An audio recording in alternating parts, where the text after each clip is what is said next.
Edição especial, apenas em áudio, do Evangelho em 3 minutos. Pregação de 40 minutos com Mário Persona. Eu gostaria de falar um assunto que eu achei que seria interessante, até oportuno, falar de mudança de governo. E é urgente, é necessária, e eu não estou falando de política. Eu estou falando no governo da vida de cada um. Cada um tem um governo da sua vida. Cada um é governado de alguma maneira na sua vida. Alguns podem falar assim, não, mas eu não sou governado, eu vivo do jeito que eu quero, ninguém manda em mim, né? Eu sou dono do meu nariz. Bom, se assim é, eu perguntaria, que lado da rua você costuma dirigir o seu carro? Do lado direito ou do lado esquerdo? Porque você dirige de acordo com um governo, que são as leis de trânsito do nosso país. Se você morasse na Inglaterra, você iria dirigir do lado esquerdo, porque lá tem um outro governo, tem outras leis de trânsito, o padrão lá é diferente. Então nós estamos sim debaixo de governos, estamos sim debaixo de padrões, debaixo de regras, e mesmo aquele que fala que é contra tudo e contra todos, ele é governado por alguma coisa. E é isso que eu queria falar aqui, porque nós estamos vendo hoje, por exemplo, manifestações aí pelo país inteiro de pessoas que estão descontentes com o atual governo do país e querem uma mudança. E claro que, com razão ou sem razão, pode haver uma mudança. O país está em uma crise muito difícil, muito complicada. Mas interessante pensar que essas mudanças não duram mais do que 4 anos, no máximo 8. No nosso país, o mandato de um presidente é de 4 anos, de um governador também, de um prefeito também. Então, ainda assim que existam mudanças na nossa vida aqui, essas mudanças são passageiras. Você, às vezes, muda, tem uma época de prosperidade, depois vem uma crise, depois vem outra época melhor, depois crise de novo. Quem tem a minha idade ou mais já passou tantas crises nesse país que sabe que é uma coisa cíclica. Não é uma coisa que já se resolva de uma vez para sempre, porque no mundo as coisas são assim. Mas quando as pessoas se empenham, eu vejo assim discussões na internet, eu vejo pessoas que são religiosamente a favor de um partido contra outro partido. Elas são, na verdade, governadas pelos partidos, governadas pelos políticos que fazem suas promessas nesses partidos e às vezes não percebem que estão sendo levadas ou manipuladas pelas ideias de políticos, pelas ideias de pessoas que prometem um monte de coisa. E, no fim, a gente já sabe o que acontece depois, né? Existe uma série chamada Dr. House, que foi muito famosa quando passou, e tinha uma frase dele que eu achava bem interessante. Ele dizia assim, todos mentem, todos mentem. E eu, recentemente, descobri quem disse essa frase. Não foi o Dr. House. Quem disse essa frase foi Deus, na sua palavra, inspirando Davi a falar isso, quando ele escreveu um salmo inspirado por Deus, é o Salmo 116, eu não sei se é um salmo de Davi ou de outro profeta, mas podemos até confirmar isso. Eu creio que é salmo de Davi mesmo. Ele escreve aqui, Davi, mas como se fosse o próprio Messias de Israel, nas suas dores, na sua aflição, na sua dificuldade, quando ele está abatido, quando ele está sendo perseguido, no seu sofrimento, aqui é um salmo profético. E no versículo 11 do Salmo 116, eu vou ler em outra versão, em meu apuro, eu dizia, os homens são todos mentirosos. Eu comparei diferentes versões, uma outra versão diz, em meu pânico, eu dizia, os homens são todos mentirosos. Em minha precipitação, na hora da aflição, então cada versão da Bíblia traz uma frase diferente para essa versão que o Dr. House sempre falava no seriado, todos os homens mentem. Por quê? Porque nós somos mentirosos por natureza, nós nascemos pecadores. Nós sofremos as consequências de uma mentira que Satanás contou para Eva no Jardim do Éden. E ela acreditou, ela votou nele, por assim dizer, comprou a mentira e daí passou isso, Adão também entrou, não enganado, mas Adão seguiu Eva, e aí esse pecado, essa falta de governo que os primeiros seres humanos tiveram, lá no Jardim do Éden, porque o pecado é falta de governo, é falta de você ter alguém para dirigir você. Isso aí se espalhou até hoje, todos nós nascemos pecadores, todos vêm ao mundo pecadores. E o pecado é isso, é insubordinação, é não estar subordinado a alguma autoridade, a alguma coisa superior. Mas ainda que o pecado tenha colocado o homem nessa condição de insubordinação contra Deus, porque foi contra Deus que o ser humano pecou, ele, sem saber, ficou subordinado a um outro Deus. Como eu disse no começo, ninguém pode alegar que não é governado por coisa alguma. Todos somos governados de uma maneira ou de outra. Seja pelas leis de trânsito, seja por qualquer coisa, nós somos governados, somos dirigidos de alguma maneira. E o ser humano passou então a ser dirigido, governado, porém não mais por Deus, mas pelo diabo. Essa é a sina que o ser humano traz já no seu DNA. Ele já vem ao mundo pecador. Então, uma pessoa que acredita nos políticos, ou acredita numa mudança que vai acontecer, ele está sendo governado pelos políticos, e como disse o House, e como diz o Salmo, todo homem é mentiroso. Todo homem é mentiroso. Promete e não entrega depois. Todo homem é mentiroso. Agora, mentira é uma coisa que nós convivemos com ela todos os dias. Alguém pode falar assim, não, mas eu não minto. Eu nunca minto. Eu nunca menti. Eu sou mais honesto de todos os seres humanos. Na verdade, todos nós mentimos. E é interessante porque a mentira, ela também tem um grau, né? Ela tem uma diferença, mentira e mentira. Por exemplo, tem mentiras que você pode ser preso. Você está num tribunal de testemunha, num julgamento, você lá jura falar a verdade, somente a verdade, nada além da verdade, e de repente você fala uma mentira para o juiz, na mesma hora ele chama o Meirinho lá, não sei quem é, entra lá o cara e tchum, pega você e leva preso. Leva preso porque contou uma mentira.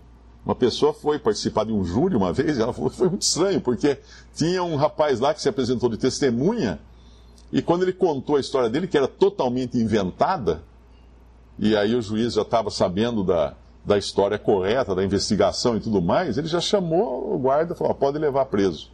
O sujeito entrou ali, que não era réu, saiu preso. Então, esses tipos de mentira, nós acabamos usando na nossa vida, de uma maneira ou de outra. Mas, obviamente, mentira é mentira, porque ela já está no nosso DNA. Ela já está na nossa raiz do pecado, que se introduziu na raça humana.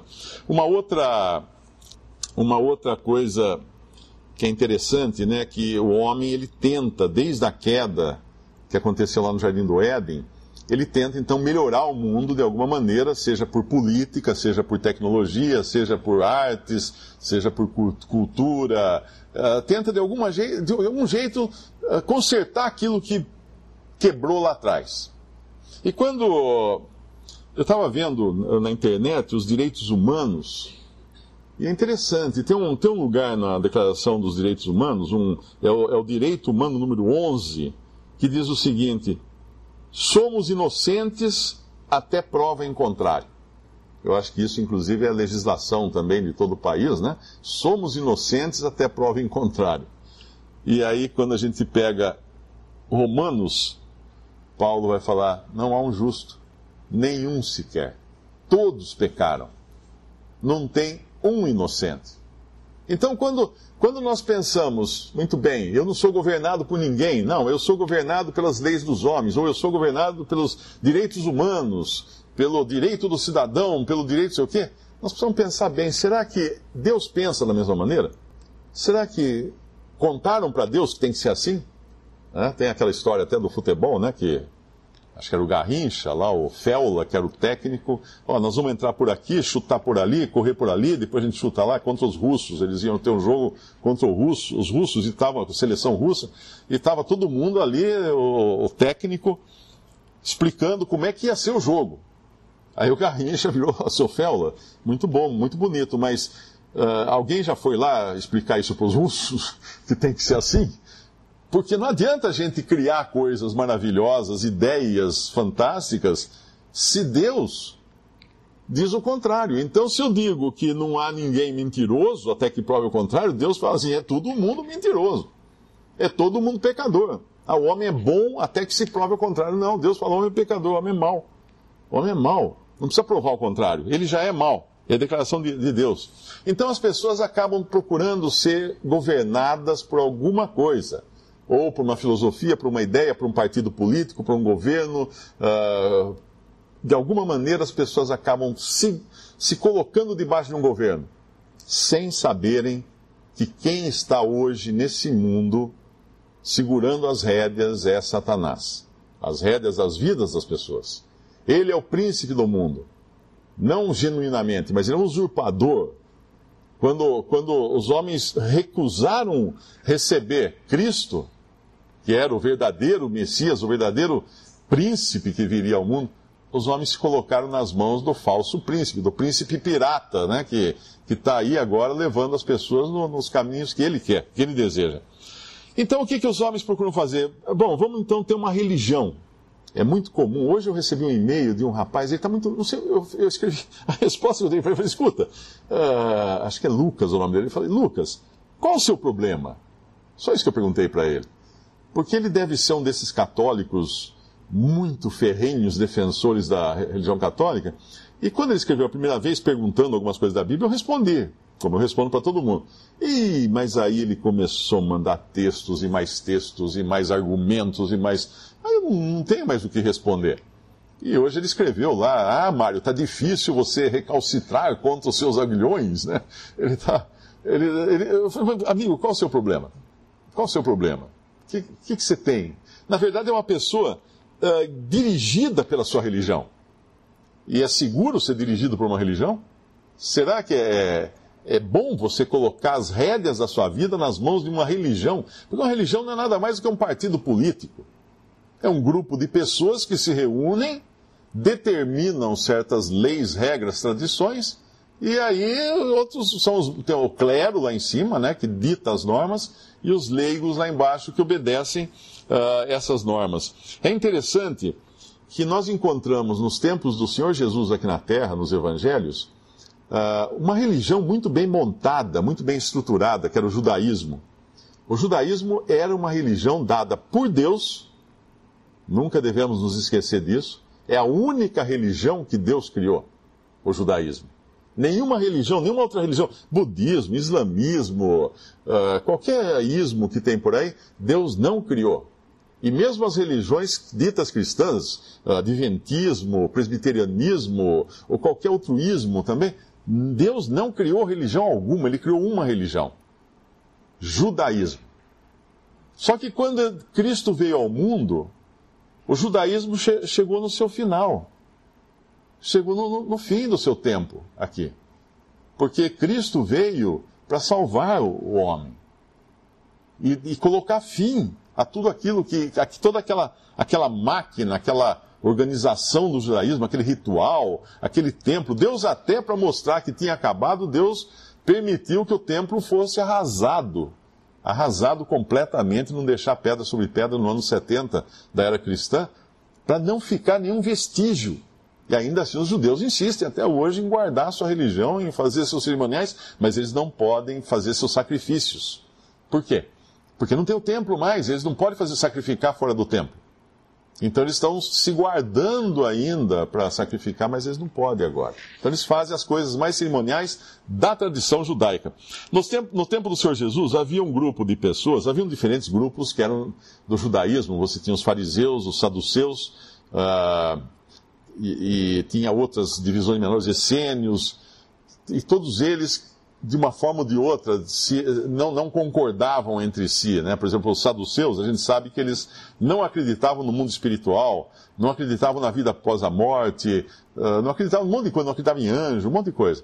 Os fariseus, por sua vez, eram os mais apegados às escrituras, à lei de Moisés e às escrituras dos profetas do Antigo Testamento. Quando a gente fala escrituras, são os livros do Antigo Testamento, que os judeus utilizam até hoje e está na nossa Bíblia chamada Antigo Testamento. Claro que eles não chamam de Antigo Testamento, porque eles não têm o Novo Testamento. Mas dentro desse judaísmo, os fariseus eram os mais radicais. Eles eram bastante radicais na maneira como eles encaravam a religião judaica. E com isso eles se achavam bastante justos também. Eles tinham a autoridade das Escrituras, que eles consideravam certo, né, a lei e os profetas, e os salmos e provérbios e tudo mais, e eles consideravam também a autoridade da tradição. E aí entrava o problema. Porque a tradição era coisa de homens, os seus costumes. E muitas vezes os seus costumes iam de forma contrária às próprias Escrituras, mas daí prevalecia a tradição. A tradição dos rabis, dos mestres de Israel, era então considerada válida. É interessante que hoje existem muitas religiões que fazem o mesmo, se dizem cristãs, aceitam a Bíblia como palavra de Deus, porém tem uma tradição. O catolicismo é uma delas. No catolicismo você tem a Bíblia e a tradição dos santos padres ou do colegiado de padres, eu não lembro como é que chama a coisa. De qualquer maneira, tem a tradição. Em caso de discrepância, quando a tradição e a Bíblia não concordam, o voto de Minerva é da tradição, fica valendo a tradição. E outras religiões cristãs fazem isso também. Agora, se nós quiséssemos ser religiosos e ser guiados por uma religião, então vamos falar assim, então vamos ser um fariseu. Vamos ser um fariseu, não no sentido, a gente hoje usa fariseu no sentido pejorativo, né? Mas não precisa nem usar no sentido pejorativo. Vamos ser como eles, rigorosos em seguir a lei, em seguir os mandamentos e tudo mais, e até em seguir as tradições. O problema é que eles eram hipócritas. E hipócrita é fingido, né? Hipócrita é aquele que quer parecer ser o que não é. E não sou eu que digo que eles eram hipócritas. É o próprio Senhor Jesus que diz, não uma vez, mas pelo menos no Evangelho de Mateus, ele diz 7 vezes. Ele chama os fariseus 7 vezes de hipócritas.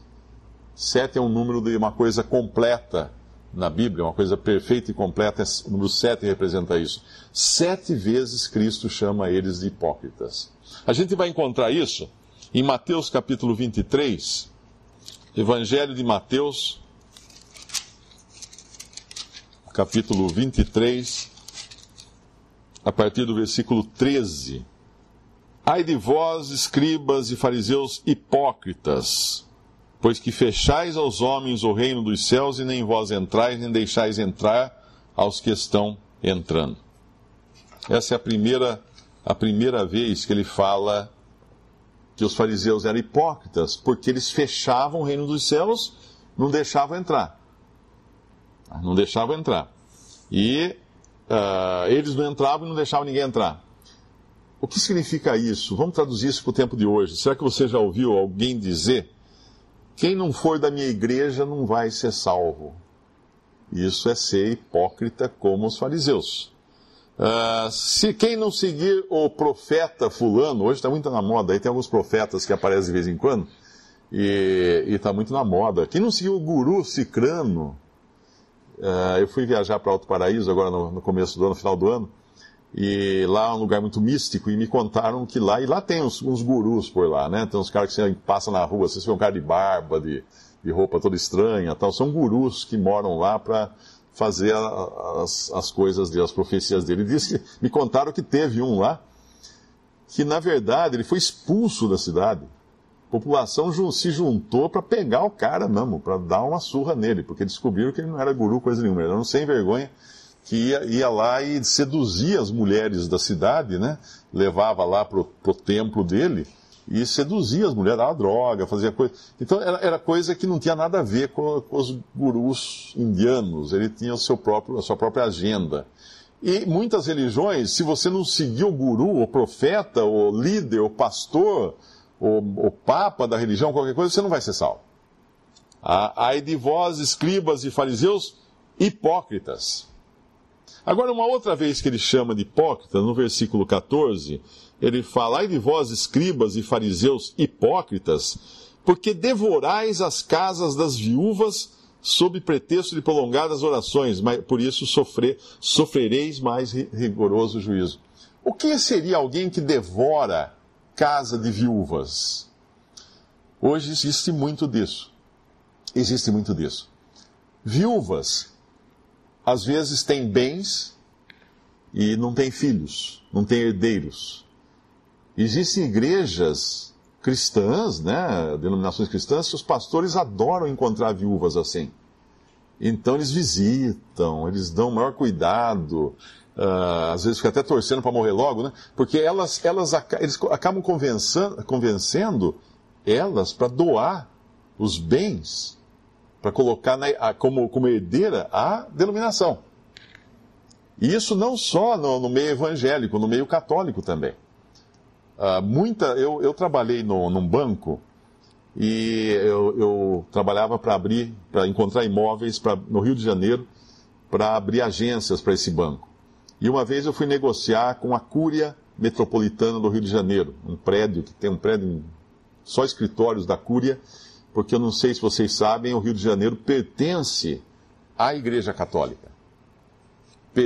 Desde os tempos do descobrimento, São Sebastião do Rio de Janeiro ficou gravado como sendo pertencente à Cúria Metropolitana do Rio de Janeiro. Assim como a faixa da Marinha é pertencente à Marinha. E o subsolo do Brasil é pertencente ao Estado. Você vai comprar uma casa na praia, você tem que pagar um laudeme, eu não sei como é que chama, tem que pagar uma taxa para a Marinha. Porque, em última instância, a Marinha pode falar assim, não, nós vamos precisar da praia. Então, não é totalmente seu. E assim é com todo aquele centro, toda a cidade do Rio de Janeiro. E, além disso, eles têm muitos imóveis.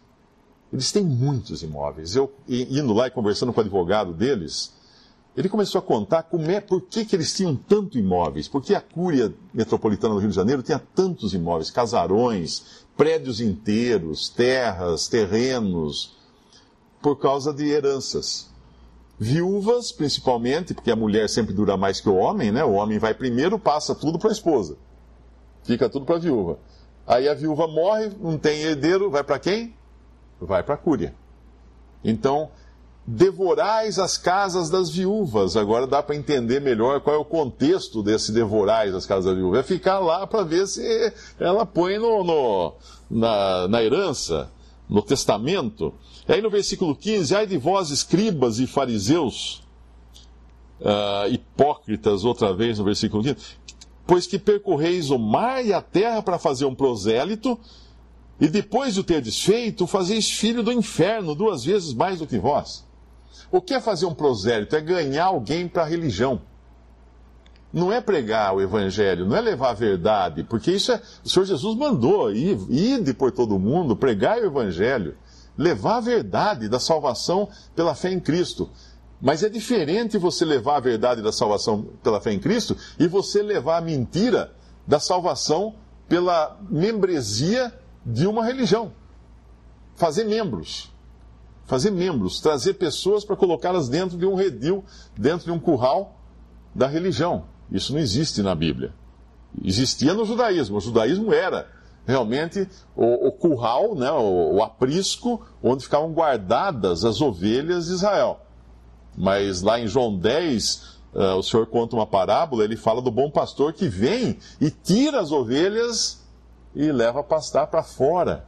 E elas deixam de ser mantidas seguras e unidas por um muro ou uma cerca, e agora elas se mantêm unidas em torno do bom pastor, de um só pastor que é Cristo.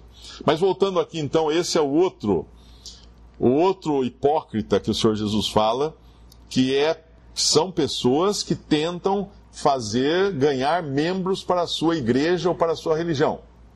Isso é totalmente errado, porque Deus não tem uma religião no mundo hoje. Ele deu uma pessoa para salvar, Cristo. Pregar Cristo, sim. Pregar religião? De maneira alguma. De maneira alguma. No versículo 16, ou mais à frente agora, no versículo 24, eu acho que é, a 4ª vez que ele fala 23. Ai de vós, escribas e fariseus hipócritas, pois que dizimais a hortelã, o endro e o cominho, e desprezais o mais importante da lei, o juízo, a misericórdia e a fé. Deveis, porém, fazer estas coisas e não omitir aquelas. Vamos lembrar aqui que nós estamos falando de um tempo que o judaísmo ainda existia, porque os evangelhos são judaísmo ainda, não tinha terminado o judaísmo. Quando o Senhor Jesus curava uma pessoa, ele mandava a pessoa se apresentar ao sacerdote no templo para fazer as cerimônias, as ofertas que eram devidas para alguém que fosse curado. Então nós estamos falando no contexto de judaísmo ainda. Então existe aqui o dízimo que ele menciona. Mas o que ele menciona aqui é o seguinte: eles são hipócritas por quê? Porque eles dão mais importância ao cerimonialismo do que a misericórdia, do que a fé, do que a justiça. Eles davam mais importância a essas coisas do que realmente se interessar pela alma das pessoas. Tinha que ter o cerimonialismo. Agora eu pergunto, acaso não é isso que nós encontramos no mundo religioso? Cerimônias e mais cerimônias? Ah, você vai por aqui, depois você entra por ali, depois faz assim. Todas essas religiões, as mais tradicionais pelo menos, elas têm um livro, um manual de procedimentos. Como é que o pastor tem que entrar, como é que ele tem que pegar tal objeto, o cálice, não sei o quê, a roupa que usa, o colarinho de um jeito. Existem indústrias especializadas em roupas eclesiásticas ou roupas clericais, porque elas têm toda... No catolicismo é o mais abundante isso, né? Que eles têm até cores para cada época do ano. O padre, lá na hora de rezar a missa, ele vai paramentado com cores diferentes, ele não pode mudar aquilo ali, tem todo um cerimonial. Levanta, senta, sacode o sininho, tem toda uma coisa, tem o incenso, porque copiaram isso do judaísmo. Mas as coisas que realmente importam, não tem. Aí ele continua falando, vem uma outra vez que ele chama de hipócritas, que é o versículo 25. Ai de vós, escribas e fariseus hipócritas. Quinta vez que ele chama de hipócritas. Porque limpais o exterior do copo e do prato, mas o interior está cheio de rapina e de iniquidade. O que é isso? A religião, ela também pede para você ter uma aparência padrão. Tem que ter aquela... Ah, eu sou da religião tal. Ah, lá, essa semana alguém escreveu para mim e falou assim: Mário, é pecado usar camiseta e camisa de manga curta na rua? Sair de camiseta e camisa na rua de manga curta? Eu respondi, eu não aguentei eu escutar um negócio daquele, porque realmente você fica chocado. Falei, peraí, tem que usar manga comprida na rua? Ele perguntou, eu falei, olha, é pecado sair sem camisa e sem camisetas. Se for mulher, melhor não sair não, porque daí vai ser pecado. E aí dei até um risinho assim, daí eu expliquei para ele a questão das vestes. Porque na realidade, algumas religiões, até ditas cristãs, elas têm todo um código de vestimentas. E essa semana também me surpreendeu uma religião que é muito grande no Brasil, e um jovem escreveu, falou que estava muito desapontado com a religião dele, porque ele trabalhava na mesa de som do templo dessa religião. E ele que controlava os microfones e tudo mais. E ele foi dispensado daquela atividade, daquela função, não ganhava nada para isso, mas era uma honra para ele cuidar do som lá da sua igreja. Ele foi dispensado porque ele esqueceu de fazer a barba. E aí ele me contou que nessa religião dele não pode ter ninguém de barba. Para pertencer à religião, não pode. Eu até perguntei, não é um banco? Não, sem certeza que é. Porque tem um banco que os funcionários não podem trabalhar de barba, né? Não é um banco que você está falando, a religião é a religião. Então, isso é limpar o exterior do copo. Isso é tentar mudar o interior limpando o exterior. O cara dá uma arrumadinha na aparência, veste o terninho, vai para a igreja com a Bíblia embaixo do braço e acha que então o interior está ok agora, mas não é por aí. Então, se você é governado pela religião, você é um hipócrita. Você é um hipócrita, você é um fingido. Se é a religião que te governa. Mas vai, continuando, o sexto, A sexta vez que o Senhor chama os fariseus de hipócritas é no versículo 27. Ai de vós, escribas e fariseus hipócritas, pois que sois semelhantes aos sepulcros caiados, que por fora realmente parecem formosos, mas interiormente estão cheios de ossos de mortos e de toda a imundície. O que era um sepulcro caiado? No judaísmo, uma pessoa que tocasse num morto, ela ficava impura. Lá em Levítico tem todo um ritual que tinha que... O que tocou no morto tinha que passar por uma série de coisas, de rituais, para se purificar.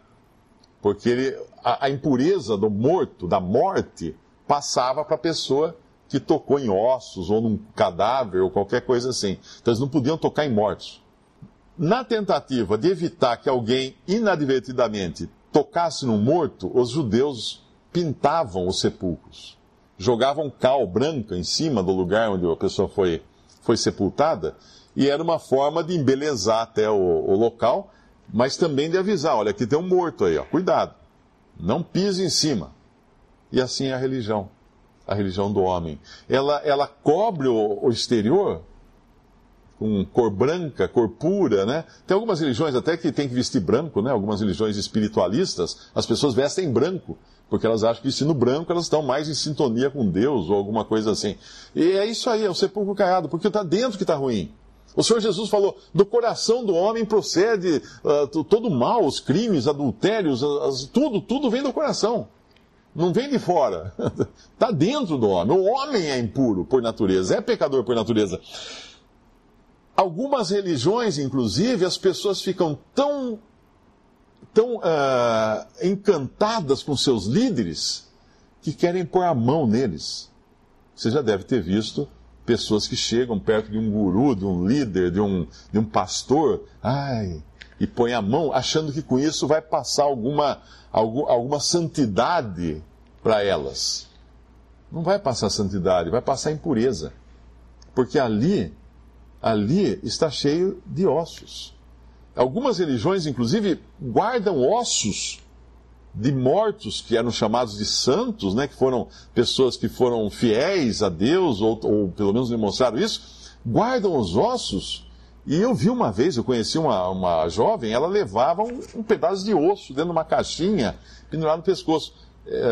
Tem um nome isso, esqueci agora, mas eram as relíquias. Ela levava uma relíquia, era uma joia, que era uma caixinha, e é até engraçada a situação, porque eu era jovem também, e isso foi numa festa aqui em Limeira, e a gente ficou conversando, e estava na grama da casa, no gramado da casa à noite, e eu falei, o que é isso? Não, isso aqui é um pedacinho, né, uma coisa microscópica, de um osso de um santo, não sei quem. Eu falei, deixa eu ver. A hora que eu falei, deixa eu ver, eu peguei e abriu a coisinha. E caiu na grama. E aí ela ficou sem o osso do santo dela. Porque, na realidade, a pessoa leva aquilo para dar sorte, para tentar achar que vai passar alguma santidade do osso do santo. Mas a Bíblia já falava que o contato com o morto, lá no Antigo Testamento, não passava santidade nenhuma, pelo contrário, passava impureza. E os homens, então, tentam cobrir de cal branca, a morte para achar que pode também embelezar de alguma maneira. Mas vamos continuar. O sétimo a última vez que o Senhor Jesus chama de hipócritas, ou fingidos, ou mentirosos, porque todo homem mente, é no versículo 29. Ai de vós, escribas e fariseus hipócritas, pois que edificais os sepulcros dos profetas e adornais os monumentos dos justos. E dizeis, se existíssemos no tempo de nossos pais, nunca nos associaríamos com eles para derramar o sangue dos profetas. Assim vós mesmos testificais que sois filhos dos que mataram os profetas.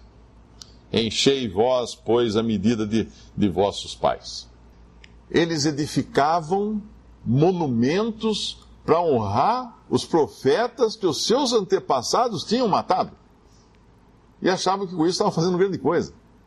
Faziam uma homenagem àquele que eles mataram. Bom, mas isso não se faz hoje no cristianismo, né? Ou na cristandade? Claro que faz. Quando você entra num templo cristão e tem um uma cruz com uma figura de um homem crucificado, pregado naquela cruz, o que é aquilo? É uma homenagem à coisa mais horrenda que os homens fizeram, que foi pregar Jesus numa cruz. Está ali, mostrando, olha o que nós fizemos. Olha o que nós fizemos quando Deus enviou seu Filho ao mundo. Porque os homens quiseram fazer isso. Nós estamos vendo esse movimento todo político no Brasil e fala-se em democracia, fala em escolher alguém ou trocar de governo e tudo mais, mas vamos pensar há 2000 anos. Teve uma eleição democrática. Pilatos falou, o que vocês querem que eu faça com esse? Esse que se diz Filho de Deus. Eles falaram assim, crucifica-o. Crucifica-o. O mesmo povo que dias antes o Senhor estava curando, alimentando, multiplicando o pão para dar para eles, crucifica-o, crucifica-o. Foi uma eleição, foi um voto que eles deram para que morresse aquele que só veio fazer o bem. Quem que vocês querem que eu solte? Barrabás. Barabas. O que é Barabas? Filho do pai, em hebraico. Barabas. Filho do pai. Mas espera aí. O filho do pai é aquele que eles mandaram para a cruz. Esse era o genuíno. E ficaram com qual? O pirata. O falso. Com o falso filho do pai.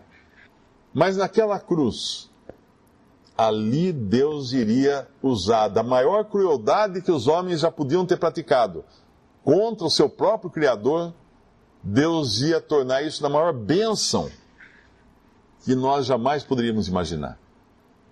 Quando José, lá no Egito, em Gênesis, depois de ter sido vendido pelos seus próprios irmãos, que queriam matá-lo, um deles intercedeu para que não matassem, mas eles queriam matá-lo, é uma figura de Cristo até, mas venderam para uma caravana de mercadores que ia para o Egito, e lá no Egito venderam José, esses mercadores venderam José como escravo, e José acabou numa prisão no Egito, quando a esposa de Potifar quis seduzi-lo e ele não quis, ele correu. Aí ela denunciou, falou assim, ele que me atacou. Aí o Potifar, que era um oficial de Faraó, mandou prender então José. Ficou na prisão José. Sofreu muito tempo na prisão José.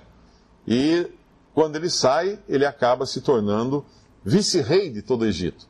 Enquanto isso, a sua família lá, passando fome porque tinha tido uma carestia muito grande na terra de Canaã. Até que os seus irmãos vêm ao Egito para comprar cereais, porque havia abundância. José sabiamente soube como agir durante os 7 anos de abundância, para guardar para os 7 anos de carestia que viriam depois. E quando eles chegam lá, eles não reconhecem mais José. Claro, José agora é um príncipe de todo o Egito, é um vice-rei. E depois de tudo, ele se apresenta para os seus irmãos numa das cenas mais tocantes. Quem puder ler os últimos capítulos de Gênesis, ele se revela aos seus irmãos de uma maneira emocionante. E ele fala assim, não se preocupem, eu não vou fazer nada com vocês. O mal que vocês intentaram contra mim, Deus transformou em bem, para que muitos vivam, para que muitos sejam salvos. Deus fala hoje, olha, humanidade, o mal que vocês intentaram contra o meu filho ali na cruz, eu transformei em bem, para que muitos sejam salvos. Porque na cruz do Calvário, Cristo morreu não como um mártir, não como um tiradentes, não como uma pessoa abnegada. Ele morreu como um sacrifício substitutivo. Ele morreu no lugar do pecador culpado, o inocente morrendo no lugar do culpado para nos levar a Deus. Mas chegando agora às conclusões disso, quem realmente governa os seres humanos? Quem governa você? É uma religião? Eu já mostrei que a religião 7 vezes dá sinais de hipocrisia, de mentira, de engano. 7 vezes ela engana o homem. Quem realmente governa? Vamos ler uma passagem em João, capítulo 8, versículo 44. Se você quer ser uma pessoa tão religiosa quanto um fariseu dos tempos antigos, essa é a opinião que o próprio Senhor Jesus tinha dos fariseus. João 8, 44. Ele disse o seguinte daqueles fariseus, daqueles homens tão religiosos, aqueles homens tão tradicionais, tão voltados ao cerimonialismo. Ele diz o seguinte: vós tendes por pai ao diabo, e quereis satisfazer os desejos de vosso pai. E ele foi homicida desde o princípio e não se firmou na verdade, porque não há verdade nele. Quando ele profere mentira, fala do que lhe é próprio, porque é mentiroso e pai da mentira. Mas porque vos digo a verdade, não me credes. O diabo é mentiroso e pai da mentira, e pai dos fariseus. Quando ele fala, vocês têm por pai o diabo, o que ele quis dizer? Quem governa vocês é o diabo. Vocês são governados, vocês estão num engano tremendo, porque vocês são governados pelo diabo, por Satanás, que é o pai da mentira. Aí você vai falar assim, mas eu não, mas eu sou religioso, tudo, né? Mas eu não sou governado pelo diabo. Eu sempre fui bonzinho desde criança, nasci, sempre fui obediente aos meus pais, nunca fiz nada errado, nunca matei, nunca roubei, nunca bebi, nunca fumei, nunca fiz nada de errado na vida. Eu sou uma pessoa honesta, trabalhadora e etc e tal. Muito bem. Você não é fariseu. Então quem governa você mesmo? Vamos ver. Em Efésios capítulo 2, Paulo está escrevendo a pessoas que haviam se convertido a Cristo. Então ele vai falar como essas pessoas eram antes de se converterem a Cristo. Se você não passou por uma experiência de conversão a Cristo, se você não tem a certeza dos seus pecados perdoados, você não se converteu ainda a Cristo. Não, mas eu vou na igreja. Tá bom, você vai na igreja. E o que você faz com os seus pecados?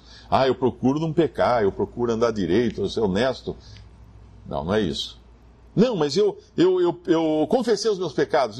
Quando me converti, Cristo pagou os meus pecados lá na cruz e me perdoou. Ótimo. Então, você crê em Jesus, crê em Jesus como meu Salvador. E se você pecar hoje? O que você vai fazer? Bom, daí eu vou ter que me reparar isso fazendo coisas boas para compensar as coisas ruins que eu estou fazendo. Porque a Bíblia fala, quem perseverar até o fim será salvo. Então, se eu não perseverar, eu vou ser condenado. Bom, essa salvação que fala em Mateus 24 é a salvação da carne, do corpo. Numa época quando haverá uma grande tribulação, os judeus lá na Palestina estarão sendo perseguidos, e aquele que perseverar até o fim, que for firme até o final, ele ficaria a salvo, o seu corpo não morreria, a sua vida ficaria salva, para ele poder entrar com o corpo e tudo, vivo, andando, caminhando, no reino milenial de Cristo que ele vai estabelecer então. Porque na continuação da mesma passagem de Mateus 24, o Senhor fala assim, se aqueles dias não fossem abreviados, nenhuma carne se salvaria. Nenhuma carne se salvaria. Corpo humano. Percebe? Então, perseverar até o fim. E ainda que alguém pense que perseverando até o fim será salvo, então ele já não está mais crendo em Cristo como Salvador. Ele está dizendo o seguinte, que até o dia que eu criei em Jesus, ele foi meu Salvador. Daqui para frente eu estou por minha conta. Daqui para frente eu que tenho que me livrar dos meus pecados. Porque se eu pecar eu estou perdido. Não. Isso não é graça, isso não é o evangelho da graça de Deus. Cristo morreu na cruz por todos os meus pecados, porque eu nem existia na época. Eu não existia, ele já estava morrendo lá pelos meus pecados. A salvação perfeita é completa. Aquele que crê em Cristo, ele sabe que está salvo porque Cristo é seu Salvador. E vos vivificou, então Paulo fala de como eles estavam antes, vos vivificou, estando vós mortos em ofensas e pecados, em que noutro tempo, agora antes deles se converterem a Cristo, andaste segundo o curso deste mundo, segundo o príncipe das potestades do ar, do espírito que agora opera nos filhos da desobediência, entre os quais todos nós também antes andávamos, Paulo está dizendo isso, nos desejos da nossa carne, fazendo a vontade da carne e dos pensamentos, e éramos por natureza filhos da ira, como os outros também. Essa é a condição do homem no seu estado natural. Ele tem um governo? Tem, ele é governado. Ele é governado pelo curso do mundo, O que é o curso do mundo? As modas, as ideias, as culturas. Gente, agora está usando isso. Agora o costume é fazer isso. É como se você faz um rego na montanha, assim, para descer a água. O rego vai para cá, a água vai atrás. A valeta vai para cá, a água vai atrás. Quem trabalha com plantação, com a área rural, sabe que tem que fazer aquelas curvas de nível, né? Para segurar a água, para a água ir para o lugar certo, para não causar erosão. É isso aí. O curso desse mundo dita a vida daquele que é incrédulo, que ainda não se converteu a Cristo. Ele é governado, sim, mas pelo curso do mundo. Só o curso do mundo? Não. Segundo o príncipe das potestades do ar. O que é o príncipe das potestades do ar? O príncipe dos poderes do ar. Satanás. Satanás é o príncipe dos poderes, dos espíritos, dos demônios, dos anjos caídos. Ele é o príncipe. E ele, então, governa aqueles que não creem. Então não são só os fariseus que são filhos do diabo. Qualquer pessoa que ainda não se converteu a Cristo é também guiado pelo diabo. Do espírito que agora opera nos filhos da desobediência, entre os quais todos nós também andávamos nos desejos da nossa carne, fazendo a vontade da carne e dos pensamentos. Então, peraí, eu não tenho um governo tipo presidencialista, né? Eu não tenho um presidente sobre mim, um rei. Crédulo, né? Na verdade, eu sou governado por um parlamento, né? Por várias entidades. É o diabo e o diabo, o príncipe, o curso do mundo, a minha carne, os meus desejos, meus pensamentos. Eu sou governado por tudo isso, menos por Deus. Quando eu não creio em Jesus como meu Salvador. Essa é a situação do homem no seu estado natural. Mas ainda bem que não para aí. E vem depois a passagem que diz assim, no versículo 4, mas Deus, que é riquíssimo em misericórdia, pelo seu muito amor com que nos amou, não pelo meu merecimento, mas pelo seu muito amor, estando nós ainda mortos em nossas ofensas, nos vivificou juntamente com Cristo, pela graça sois salvos, e nos ressuscitou juntamente com Ele, e nos fez assentar nos lugares celestiais em Cristo Jesus, para mostrar nos séculos vindouros as abundantes riquezas da sua graça, pela sua benignidade para conosco em Cristo Jesus. Porque pela graça, não pelas suas obras, não pelo seu esforço, não pela sua santidade, pela graça sois salvos, por meio da fé. E isto não vem de vós, é dom de Deus, não vem das obras para que ninguém se glorie. Essa é a religião de Deus. Que na verdade não é uma religião, é uma pessoa, Cristo. Eu creio em Cristo, eu tenho a salvação eterna. E o que ele faz então, quando nós cremos nele? Hebreus capítulo 2, 2 versículos para nós encerrarmos. Versículo 14. Hebreus 2, versículo 14. E visto como os filhos participam da carne e do sangue, ele está falando a respeito agora de Jesus que veio em carne.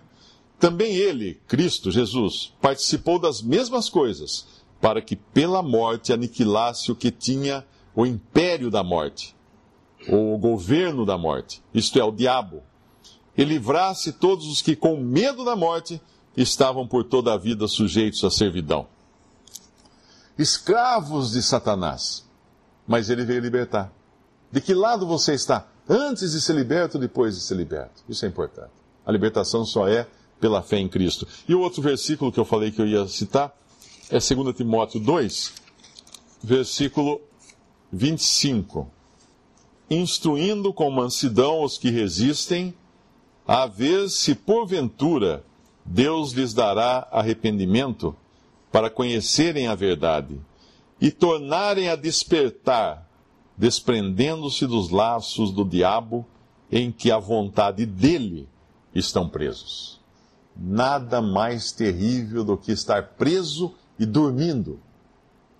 Preso e dormindo, porque você não percebe que você está preso. Essa é a palavra de Deus, essa Bíblia que nós temos aqui, e creia em Jesus para ter a salvação eterna e ser liberto dos laços do diabo e passar a ter um Pai de verdade, que é o Pai de nosso Senhor Jesus Cristo. Vamos dar graças a Deus. Nosso Deus e nosso Pai, nós damos graças a Deus, Pai, pela Tua palavra que lemos aqui nessa noite, pelas boas novas de salvação, Pai, Rogamos que tu possas ajudar aqueles que são enganados por religiões, por líderes, por falsos profetas, aqueles que buscam em coisas nesse mundo a salvação, em cerimonialismos, em templos, em coisas de homens. Pai, tu possas abrir seus olhos, acordá-los, Pai, para a verdade do Evangelho, da salvação eterna, para que creiam em Jesus como Salvador, para que tenham a vida eterna, tenham a segurança, a certeza de saírem daqui para irem para a glória do céu. Nós pedimos isso, Pai, agradecendo, no nome precioso de nosso Senhor e Salvador Jesus. Visite Amém. 3minutos.net. Dúvidas? Visite respondi.com.br. Adquira os livros ou baixe o e-book. Também para Android e iPhone.